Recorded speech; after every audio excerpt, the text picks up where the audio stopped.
And the number one, my all-time favorite calf training exercise for more than one reason, the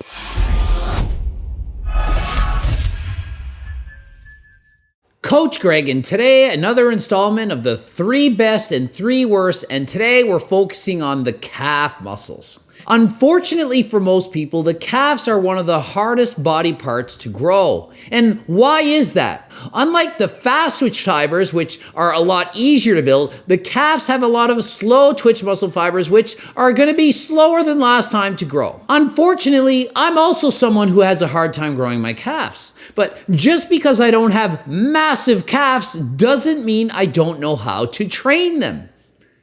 Genetics. If you have amazing genetics, you might not even train your calves. They might be massive. On the other side of the spectrum, you may be training your calves harder than last time and still have tiny calves. Before I talk about the 3 best exercises to do, you need to know this. The calves are comprised of 2 main muscles. The first is the gastrocnemius. That's the part that sticks out the most near the knee. It's a big ball. It's the gastroc. Below that, underneath, it's called the soleus muscle. And these muscles require 2 distinct types of exercises in order to be trained effectively. When your legs are straight, you're predominantly training the gastrocnemius, and when the legs are bent, you're predominantly training the soleus. So if all your calf training is with the legs straight, you're missing out. You need to do a little of both. So let's get right into it. What are the 3 most effective calf training exercises, starting with the 3rd most? So without further ado,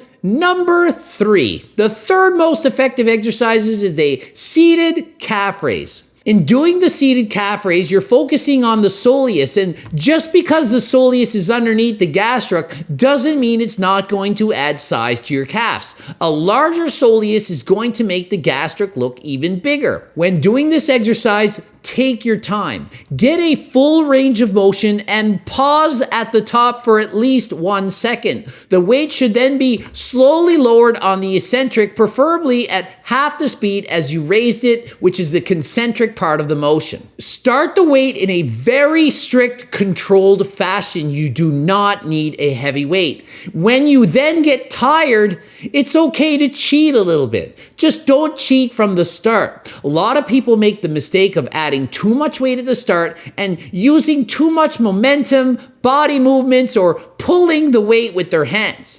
Save that for later. Unlike cheating on your girlfriend, partner, or circle friend, you can cheat on calf exercises. However, start strict. Save the cheating for when you're nearing failure. The calves is easy to train hard. It's the kind of muscle that you can keep going and going. So rather than stopping when you reach failure, try to keep going. Cheat a little bit. Do some partial reps, some forced reps, or do a drop set. Make it harder than last time. Unless, of course, you're a beginner, start easy. But if you're not getting sore and if you're not making any gains, it's okay to go harder than last time. Number 2, standing calf raises with the legs straight. And if you don't happen to have a standing calf raise, you can actually do seated leg presses. It's the same exact thing. It doesn't matter if you don't have a standing calf raise, you can do a leg press or any kind of a calf press machine. The important thing is that your legs are straight, which is going to focus on the gastrocnemius. And again, use slow and strict technique at the start, and once you approach failure, it's okay to cheat and use forced reps or partial reps. You are going to be a lot stronger at the bottom end of the range of motion. When you first lift the weight, it's going to be easy, then you're going to get halfway up and you're going to have a hard time locking out. Because of this, I would suggest you do forced reps. So after going up halfway and the weight starting to slow down and stop moving, help yourself up by pushing with your hands. Or if you have a partner, use your partner to do forced reps. The reason so many people use bad form and cheat the weight up is because the weight is so easy to get up halfway and so hard to finish it off the other half. It's going to be easy to get the weight to the halfway point, so save the forced reps for the second half of the range of motion. And remember, if your calves aren't growing and you're never sore, you are not training them hard enough. Do the forced reps, the partial reps, the cheat reps. Just make sure you're going harder than last time. And the number one, my all-time favorite calf training exercise for more than one reason, the partner-assisted donkey calf race. If you don't have a partner, you might be fortunate enough to find a machine that mimics this, but trust me, you want to do this with your partner. Get him, her, or circle friend up on your back. Take turns being on top with your partner. That ain't what she said, that's what I said. You and your partner can take turns being a top and a bottom. And if your partner isn't heavy enough, add some extra weights to your lower back. When doing a donkey calf raise, you are bent over and you're already in a stretched position. It's extremely easy to do very isolated and controlled movements. This exercise in particular allows me to train harder than last time. I feel the burn on this exercise more than any other calf exercise, and I'm sore the next day.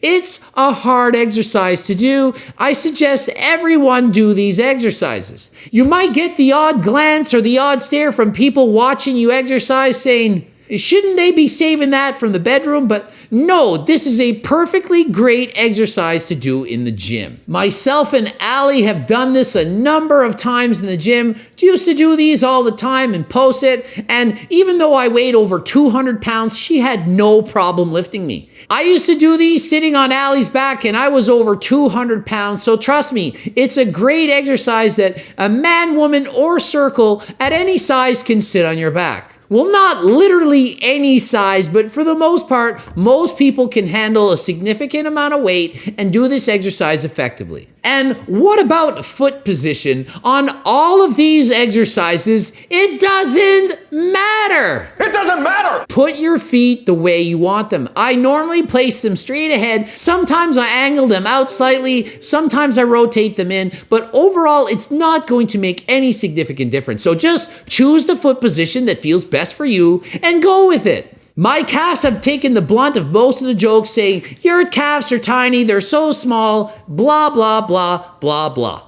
So what? Do the best with the genetics that you're given. No, my genetics are not to have massive calves, but doesn't mean I can't try to make them bigger than last time. If you add an inch to your calves, it's better than no inches now, isn't it? Unlike the biceps, which Jeff Cavalier says you can add an inch to in about 22 days, the calves are going to be a lot more stubborn to grow than the biceps. One big difference I noticed when training natural versus enhanced was the appearance of my calf muscles, and I'm not talking about the size. They grew a little bit more when I took PTs, not a lot, a little, but what I did notice is they looked a lot leaner, a lot drier. When I was natural, my calves were not as shredded. In contest shape, my calves are without a doubt my leanest body part. They don't carry a lot of fat. I don't know why, but when I switched from being natural to enhanced, my calves looked a lot leaner. It doesn't take a massive calf muscle to be impressive. A well-shaped, well-formed calf that's lean is going to look great. Even if you don't have the genetics to have massive calves, don't use your poor genetics as an excuse to avoid training calves. You should be training your calves twice a week for a total of 10 to 20 hard sets a week to maximize muscle hypertrophy.